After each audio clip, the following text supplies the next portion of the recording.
My name is Olivia Chen. I'm a 35-year-old corporate lawyer, deeply in love with my career and happily married to Mark, a charismatic sales executive. Together, we share a beautiful 5-year-old daughter, Emily. To anyone looking in from the outside, we're the textbook suburban dream, picture perfect, even. But perfection is a fragile facade. Behind closed doors, life is more complicated.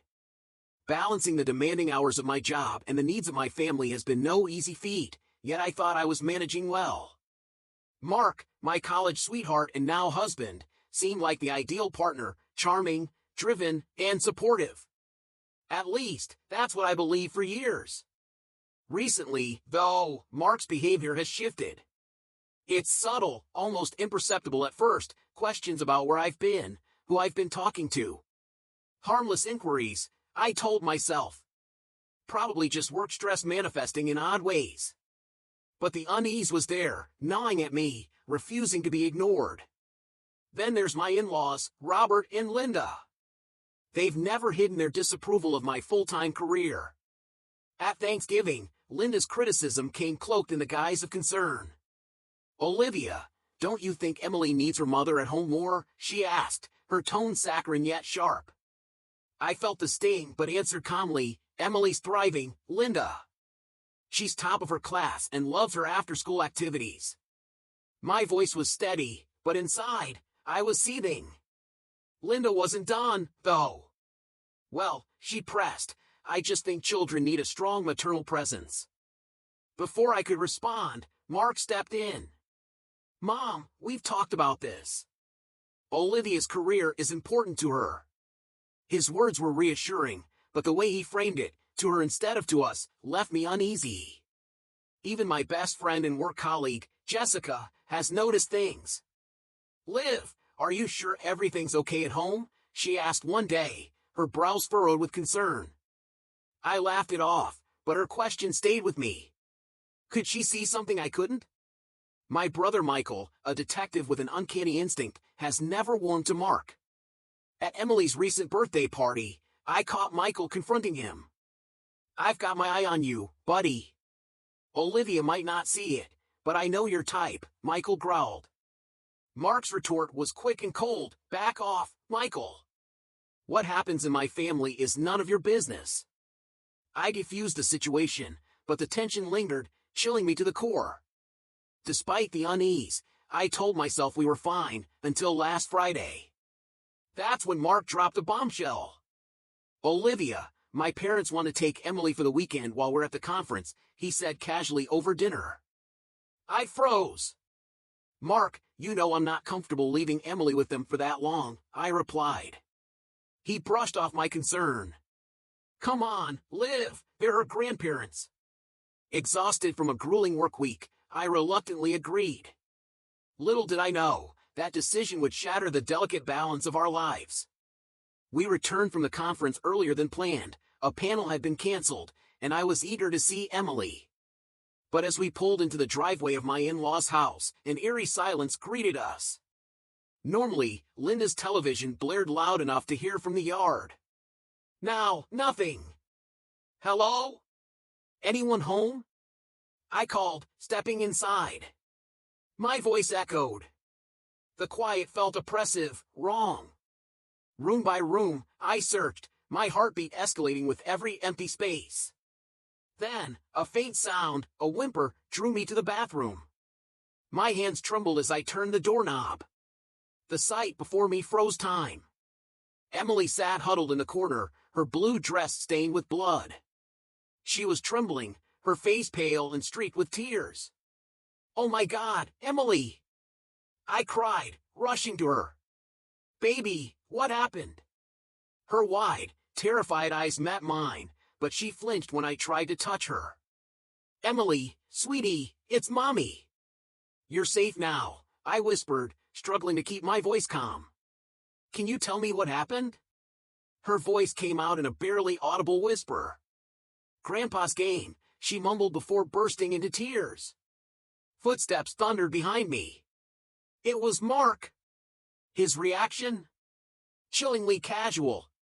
"Oh, it's just a nosebleed," he said, grabbing a washcloth and wiping her face as if nothing were amiss. "Mark, look at her!" "We need to take her to the hospital," I argued, my voice rising. "Don't be dramatic, Olivia. Kids get nosebleeds all the time." Before I could respond, Robert and Linda entered, their expressions dripping with feigned concern. "Oh dear, what happened?" Linda gasped, her voice unconvincing. "That's what I'd like to know," I snapped, my instincts on high alert. "Where were you two?" Robert stammered. "We just stepped out for groceries." "Both of you? And you left a 5-year-old alone?" Mark cut in, his tone dismissive. "Olivia, I'm sure there's a reasonable explanation. Let's not jump to conclusions." But I had seen enough. The faint bruises on Emily's arms, the fear in her eyes, it was unmistakable. "We're taking her to the hospital." "Now," I said firmly. Mark's grip on my arm was tight, unyielding. "No, we're not. You're overreacting. It's handled, Olivia. Drop it." The ride home was suffocating. Emily sat silently in the back seat while Mark's words kept coming. "Calm down. You're blowing this out of proportion." But I couldn't shake the dread.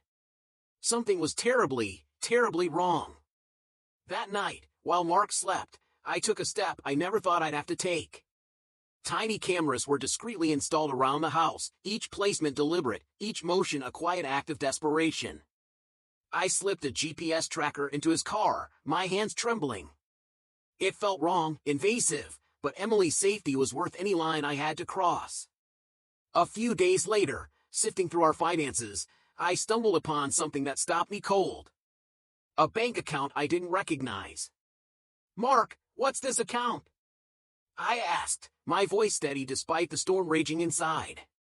He barely glanced at me before snapping the laptop shut. "It's nothing, just a work account," he said, his tone too casual. "Work stuff that involves $50,000 in cash withdrawals?" I pressed, my heart pounding. His eyes darkened with fury. "Stay out of it, Olivia." "I mean it." That was the moment I knew. This wasn't just about protecting Emily anymore, I needed to uncover the truth. I called Michael, my brother, and a detective, spilling everything I found. "Dig into him, Michael. Please. I need answers." A week later, Michael walked into my office, his face grim. "Olivia, you're not going to like this," he began, sliding a folder across my desk. My stomach dropped as he continued. "Mark has a history, domestic violence complaints. They were mysteriously dropped." I felt the air leave my lungs. "There's more, isn't there?" Michael nodded, his expression even darker. "Your father-in-law, he's connected to some shady dealings. I think they're involved in something illegal." That night, as Mark showered, I opened his laptop. What I found made my blood run cold. Emails between him and his parents, casually discussing how to handle me if I dug too deep. Worse, there were chilling mentions of Emily. The next morning, I called Linda, feigning innocence. "Linda, Emily's been having nightmares. Something about a game with Grandpa. Do you know what she means?" There was a long pause. "Oh, you know how kids are," she said finally, her voice tight. "Their imaginations run wild." "Really?" "Because this feels like more than imagination," I replied, my tone icy. Her voice turned cold. "Don't make a fuss over nothing, Olivia. It's not good for the family." I hung up, shaking with anger. They were all in on it, whatever it was. And it was hurting my daughter. In the days that followed, I crafted a plan. I had to get Emily away, gather evidence, and bring them all down. One misstep, and everything could fall apart. That night, as I tucked Emily into bed, I whispered, "Don't worry, baby. Mommy's going to fix this. I promise." The next morning, I forced a smile. "Morning, hon," I greeted Mark. "I was thinking, maybe Emily could have a sleepover at Jessica's tonight? Give us some alone time. He looked surprised but nodded. Sure. Why not? I dropped Emily off at Jessica's, hugging her tightly. Be good, sweetie. Mommy loves you. Back home, I confronted Mark. We need to talk. What about? He asked, his tone immediately defensive.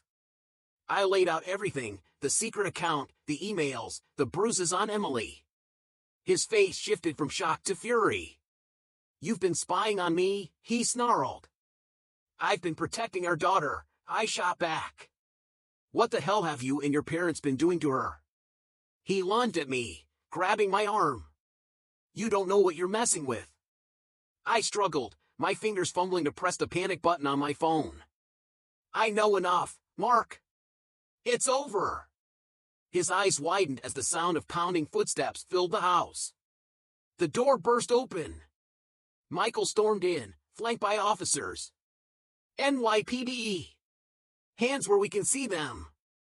Mark tried to run, but the officers were faster.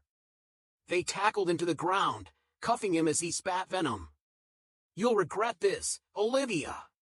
My family will destroy you. I stood, unflinching. No, Mark. You're the one who will regret ever laying a hand on our daughter. A year later, life is unrecognizable. We moved to a new city, starting fresh. Emily is thriving in therapy, her nightmares fading into distant memories. Her laughter fills our days now. As for me, I found my purpose. I made partner at a law firm specializing in family law and domestic abuse cases, using my experience to help others escape the horrors I once faced.